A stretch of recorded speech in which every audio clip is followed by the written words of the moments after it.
कारलं कडू असतं म्हणून बरेच जण नाक मुरडतात आणि खायलाही टाळतात.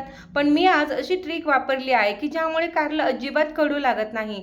या अगोदर तुम्ही या पद्धतीचं कारलं कधी खाल्लंच नसेल. मी खरं सांगू, हे कारलं इतकं स्वादिष्ट लागतं की घरातील लहान मुले सुद्धा मागून मागून खातात. हे मी माझ्या स्वतःच्या अनुभवातून सांगते आहे. चला तर मग असं खमंग आणि मसालेदार भरलं कारलं कसं करायचं पाहू. इथे मी 1 पाव कारली घेतली आहेत. कारलं हे घेताना ताजं घ्यायचं आणि ते असं पातळ असावं. आता कारली आपण कापून घेऊ. कारल्याचा पुढचा आणि मागचा भाग जरा जास्त कट करायचा, कारण त्याच्यामध्ये कडूपणा जास्त असतो. आता कारल्याच्या मधोमध काप केला, म्हणजे एका कारल्याचे 2 तुकडे केलेले आहेत. तर तुम्ही तुमच्या पद्धतीने कसंही करू शकता.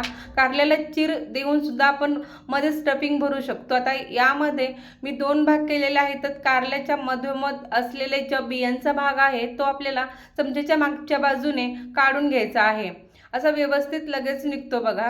कारल्यामधील आतला भाग सगळा आपल्याला मोकळा करायचा आहे आणि खालच्या बाजूला थोडंसं पूर्ण रिकामा नाही करायचं, कारण त्याच्यामध्ये आपल्याला मसाला भरून घ्यायचा आहे.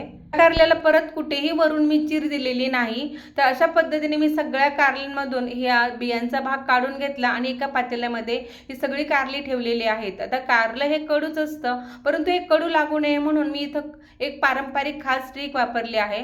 तर हे इथं मी मीठ भरून घेणार आहे. प्रत्येक कारल्यामध्ये असं चमच्याने थोडं थोडं मीठ घालून भरून घेतलं आणि 10 ते 15 मिनिटासाठी हे झाकून ठेवलं. आता बघा 15 मिनिट झालेले आहेत. कारल्याला छान पाणी सुटलेलं आहे. तर हे असं केल्याने कारल्याचा कडूपणा कमी होतो.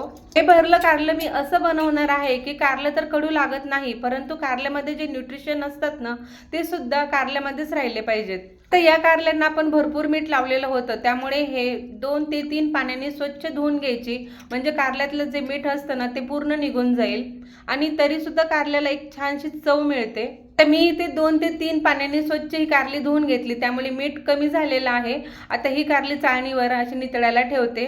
आता ही कारली पाण्यात शिजवून न घेता आपल्याला वाफेवर शिजवायची आहे. तर मी काय एका कढईमध्ये पाणी उकळायला ठेवलेलं आहे, त्याच्यावर ही चाळणी ठेवली आणि त्यावर झाकण ठेवलं. आता तुम्ही स्टीमरमध्ये सुद्धा शिजवून घेऊ शकता. फक्त एक गोष्ट लक्षात ठेवायची की असं चाळणीवर ठेवल्यानंतर वाफ जास्त जाता कामा नये. आता पहा 15 मिनिट झालेले आहेत. आता मी झाकण काढून पाहिलं आणि कारले चांगले मऊ झालेले आहेत बघा. आणि कारल्याचा मागचा जो भाग आहे तो सुद्धा मी इथं काढलेला नाही, तो सुद्धा चांगला मऊ झालेला आहे. एक महत्त्वाची टिप सांगते की कारलं जर थोडंसं कच्चं असेल ना तरी सुद्धा ते कडू लागतं, त्यामुळे आपल्याला चांगली ही कारली मऊ करून घ्यायची आहेत. आता इथं कारली थंड होतात, तोपर्यंत आपण कारल्यामध्ये भरण्यासाठी मसाला करू. आता पॅनमध्ये मी अर्धा वाटी शेंगदाणा घातलेला आहे. तो शेंगदाणा चांगला असं भाजून घ्यायचा आहे आणि बघा इथं शेंगदाण्याचा चांगला चटचट आवाज येत आहे. तर मी एका बाजूला केला आहे. त्याच्यामध्येच पाव वाटी सुकं किसलेलं खोबरं घेतलं, 1 चमचा पांढरे तीळ, 1 चमचा अख्खे धणे घातले आणि ते आपल्याला खमंग असे भाजून घ्यायचे आहेत आणि तांबूस कलर येईपर्यंत चांगले बघा भाजले आहेत. आणि इथं सगळं मी मिक्स केलं आणि हे सगळं आपल्या मसाल्याचं साहित्य आपल्याला चांगला कलर येईपर्यंत खमंग इथं भाजून घेतलं. आणि शेवटी अर्धा चमचा आपल्याला जिरं घालायचं आहे. जिरं असं थोडं शेवटी घालायचं, म्हणजे जिऱ्याचा कडवटपणा जास्त ह्या मसाल्यामध्ये उतरत नाही. तर जिरं सुद्धा थोडंसं गरम करून घेतलं. त्यामध्ये 7 ते 8 लसूण पाकळ्या आणि 1 इंच अद्रकचा तुकडा सुद्धा घातला. ते थोडंसं आपण हलकंसं गरम करून घेऊ. आता हे सगळं साहित्य छान असं कलर येईपर्यंत खमंग भाजलं आहे आणि आता गॅस बंद केला आणि हे सगळं साहित्य आता एका ताटामध्ये मी काढून घेते आणि आता थंड होऊ देऊ. आता हे चांगलं थंड झाल्यानंतर आपल्याला मिक्सरच्या भांड्यात घालून घ्यायचं आणि मिक्सरच्या भांड्यामध्ये हे वाटण आपल्याला चांगलं बारीक करून घ्यायचं आहे. त्यामध्ये काही पावडर मसाले घालू. 1 चमचा काळा मसाला, अर्धा चमचा लाल तिखट आणि पाव चमचा हळद घेतली. तिथे तुम्ही काळा मसाला वापरत नसाल तर गोडा मसालाही वापरू शकता किंवा चवीनुसार थोडंसं गरम मसालाही घालू शकता.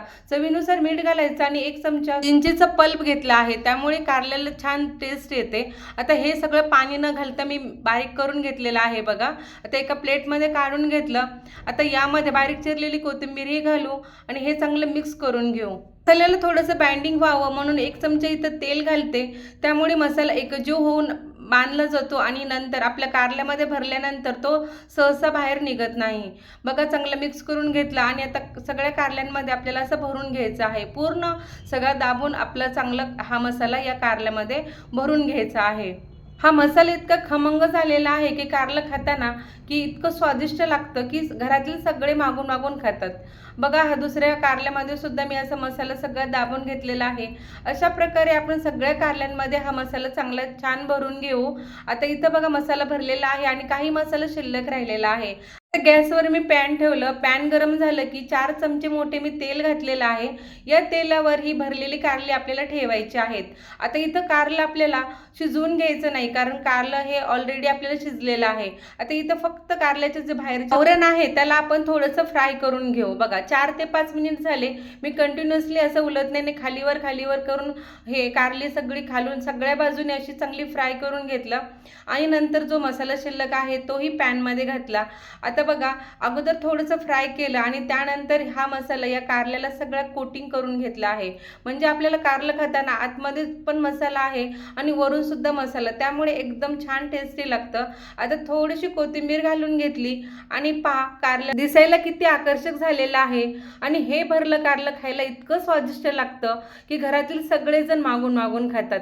बघा हे भरलं कारलं आणि प्रत्येक घासाबरोबर या कारल्याचं भरलं एकदम स्टफिंग मसाला आणि बाहेरून सुद्धा मसाला एकदम छान लागतो। याच्याबरोबर खाण्यासाठी मी पराठा सुद्धा तयार केला आणि हे एका प्लेटमध्ये मी सर्व करते।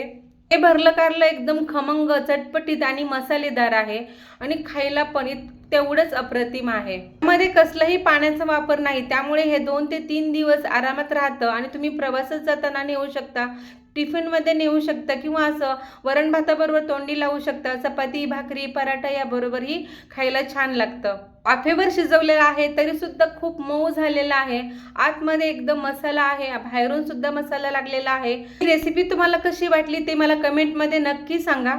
रेसिपी आवडली असेल तर एक लाईक नक्की करा, चॅनलला सबस्क्राईब करा। परत भेटूया अशाच मस्त रेसिपीजमध्ये, तोपर्यंत धन्यवाद।